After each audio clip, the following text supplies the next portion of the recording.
Enough stalling. I'm gonna teach you guys how to play some Testament. Enough talk. Nah. Time for some zoning.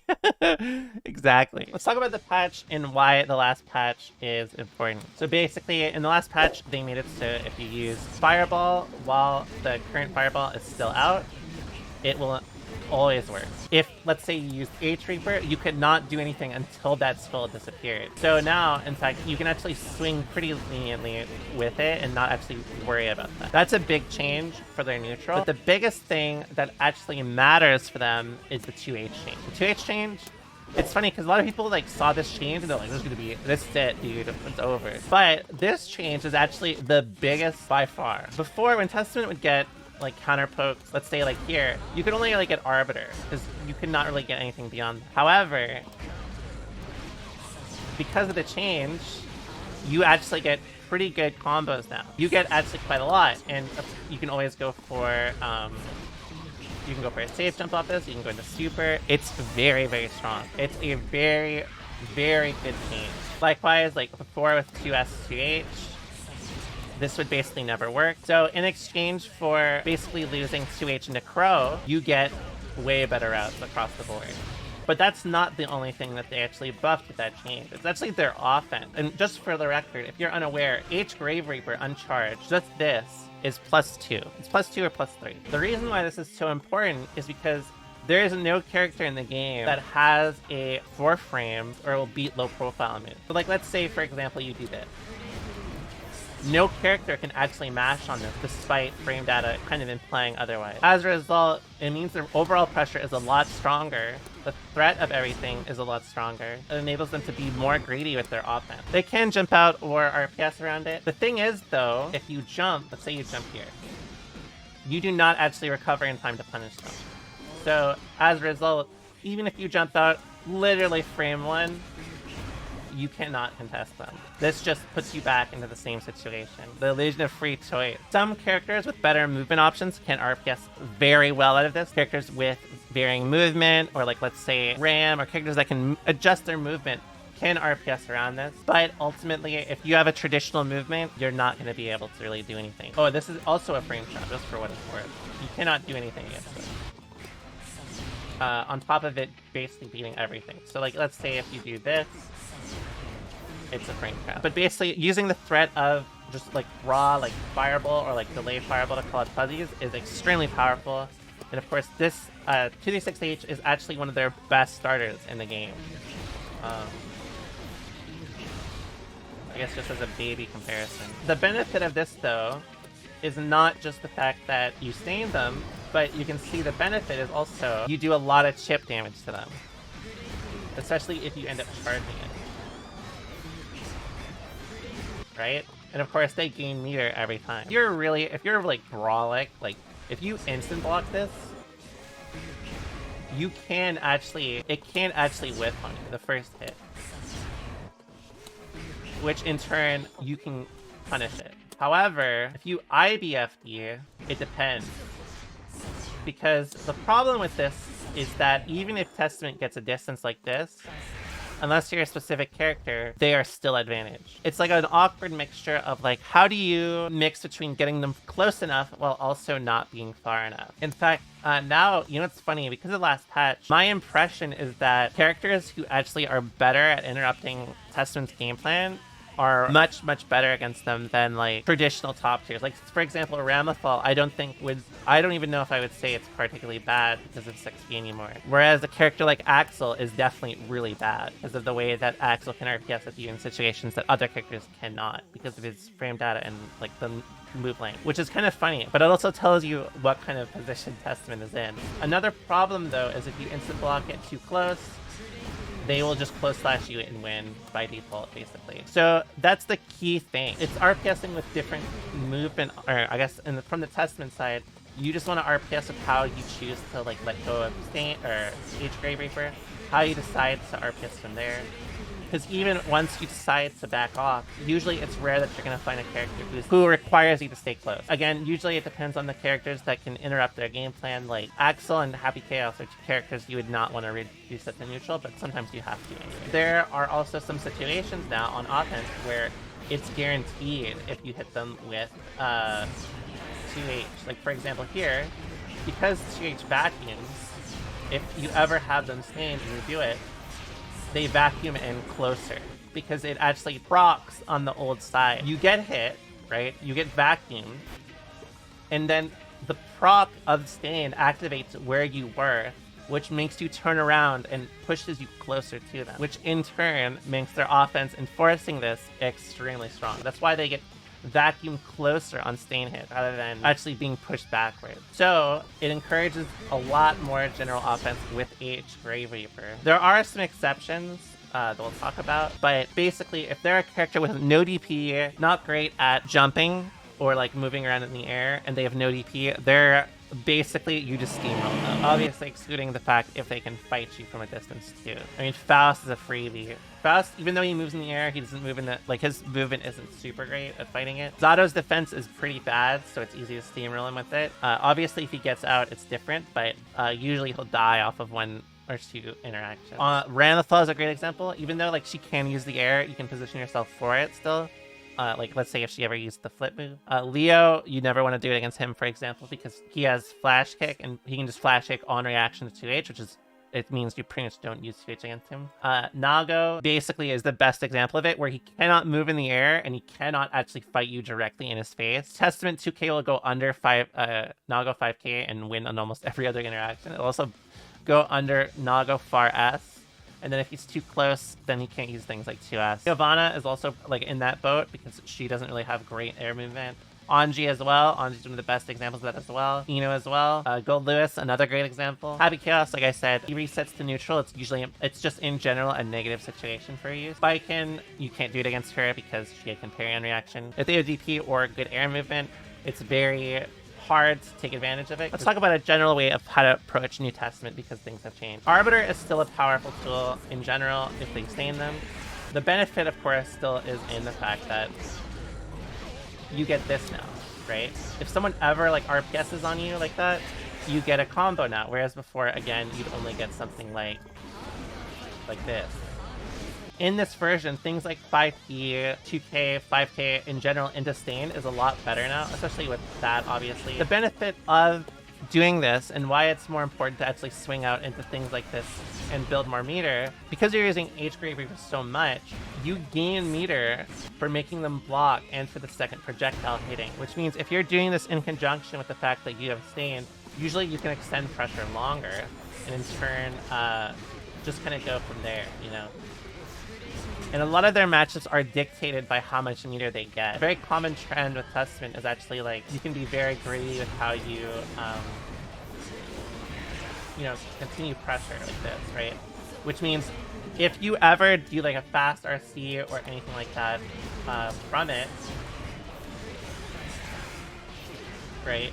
By the time that you're not even done your block string, you're gaining meter again. Which means as much meter as you can gain in neutral to kind of like burn it all on offense, which is honestly what I always do anyways. Obviously there are some exceptions, you don't always break the wall, but they will do a lot of damage if you ever open them up with H-Grave, and in general you'll do a lot of damage by chipping them out with H-Grave. The reason why, like, this is always possible in the last patch, like I said, but because 2H has changed, it enables way more of it. So like, again, like as I mentioned, right, that was basically almost all real. I'm not telling you where it was. Basically, because of their last change, throwing Fireball in neutral, even like light Fireball, is not that big of a risk unless they're like very close.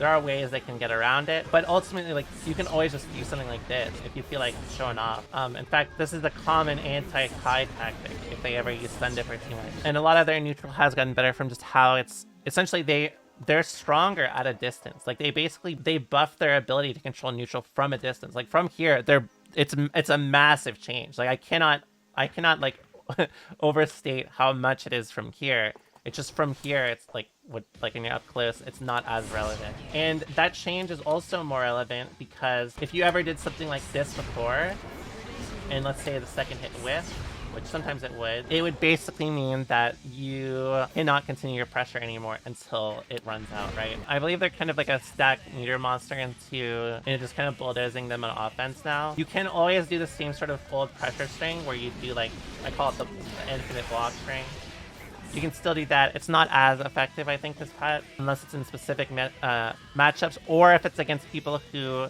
are very familiar with how to RPS on 2-8. They basically lose to you doing that, the quotations, infinite blocks, right? Let's talk about what I've also learned besides that. So that's basically like a new patch update for how it... Jump S is very good. I've always seen KB use it. I didn't really use it that much before. Jump S is very good for challenging in the air. Jump D is still very good as well, especially if they're trying to fight you in the air in reaction to using Jump D. And of course, there are some characters it's just in general better against, because you don't want to Jump S into their face. Jump K is very good in very specific situations, because it is their cross-up move. Even though it's very minus, barely plus on hit, it's very, very, very good. Sometimes like I'll do like something like this. Right. Jump P, it's growing on me more as you try to like run into, like if you're trying to air them and you're really close. Usually, ideally, like let's say if they're jumping in the corner, I think Jump P, for example, can be very good if you super jump. Again, depends on character and matchup and strategy. But ultimately, I'd say your god air buttons are Jump S and Jump P still.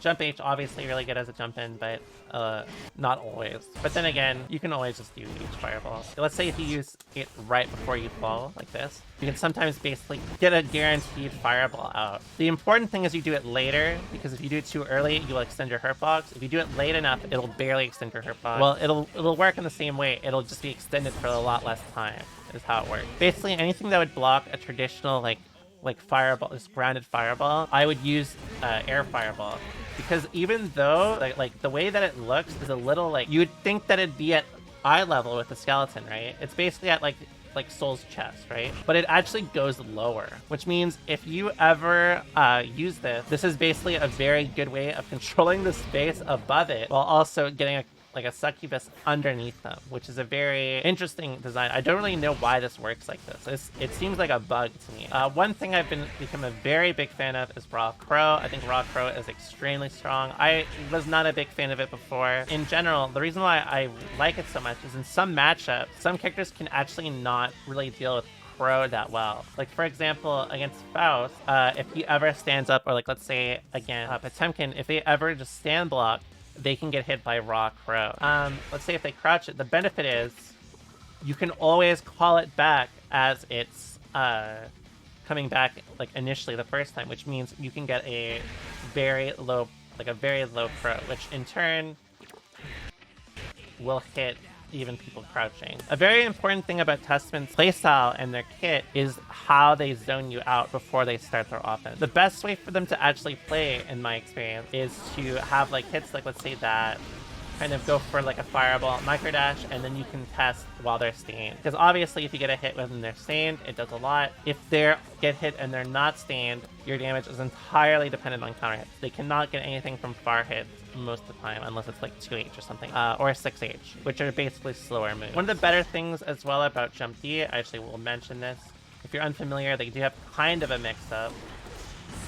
The reason why this one in particular is so good is because look at how much risk this does.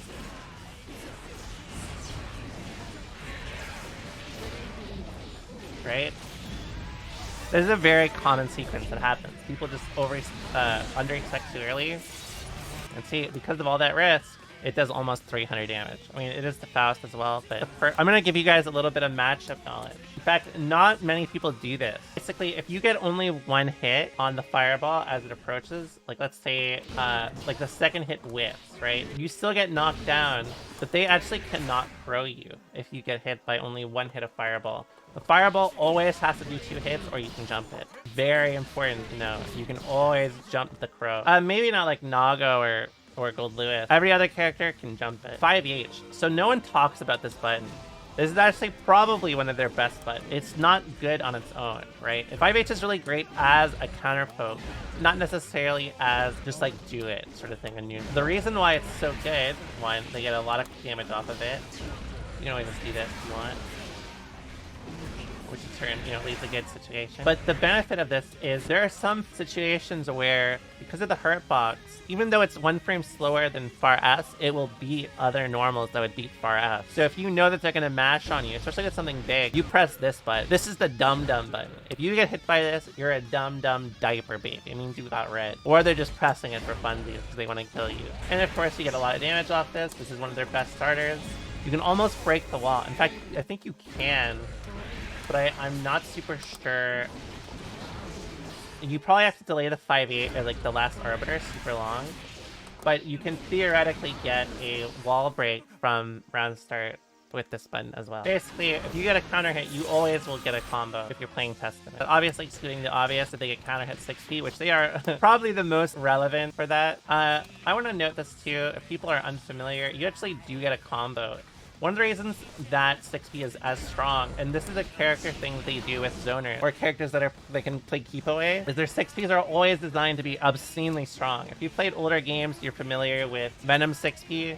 Honestly, Venom 6P is almost like the equivalent of this game. Basically, one of their strengths is to actually make you want to jump into them, right? Zoners, or like characters like Venom, typically are designed to have better ways of dealing with you from the ground. Not a lot of people do this. You actually get a counter hit 6P, whether you go into super or 5K or whatever, 6P to actually get more significant damage besides the fireball. Wow, that did not even break. This shit does actually more damage than I thought. I'm gonna start using this every match.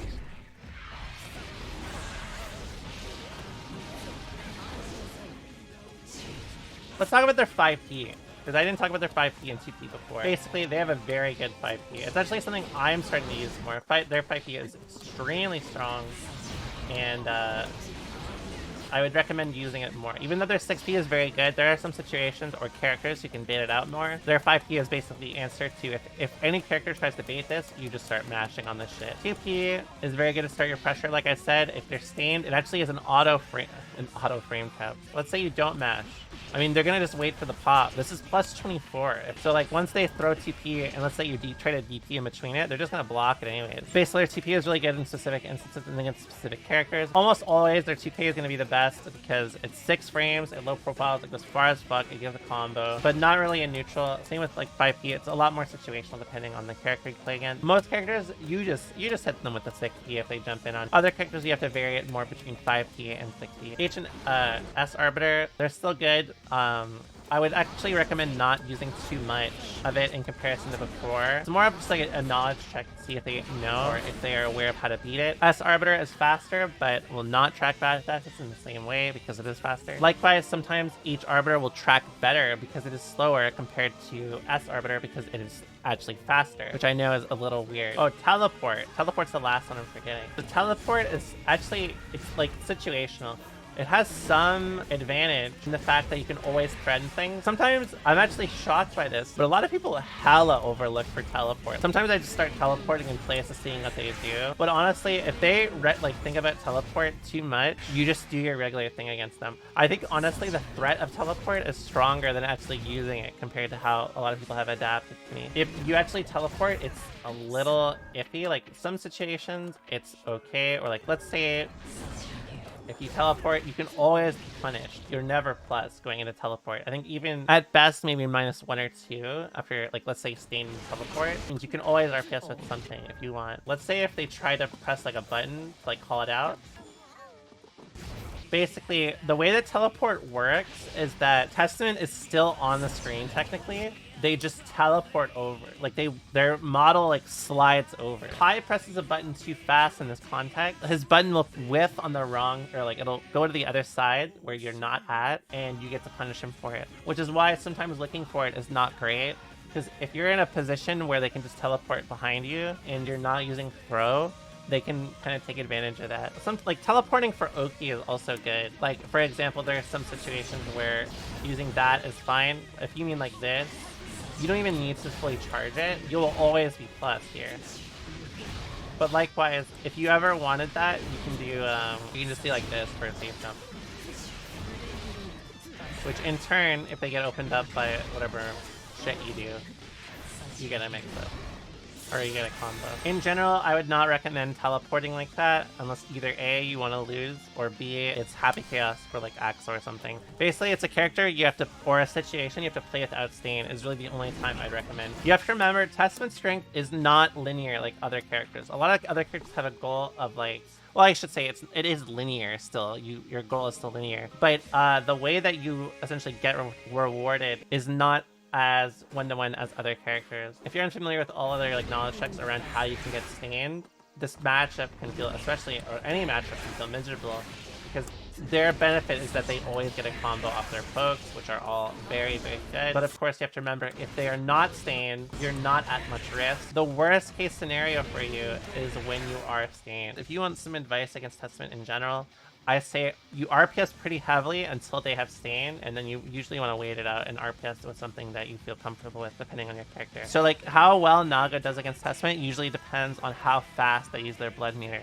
If they use it too fast, you're basically just begging to lose the game. But if you hold on to it, it means they can't stain you as easily. And if they're doing that, that means their risk reward is not as great. So that's like a good example also of a matchup, how you can take advantage of it. And that's why, like, if you're familiar with like Testament players, they love complaining about Axel, and it's because Axel pretty much makes it impossible for him to stay stained unless he's on defense. You just don't do as much damage unless you get like very specific hits, right? It's very important to keep that in mind. Sometimes, like, honestly, against some matchups, I even recommend, like, if you just get hit by Fireball, just keep running. Like, just treat it like bed maintenance you need.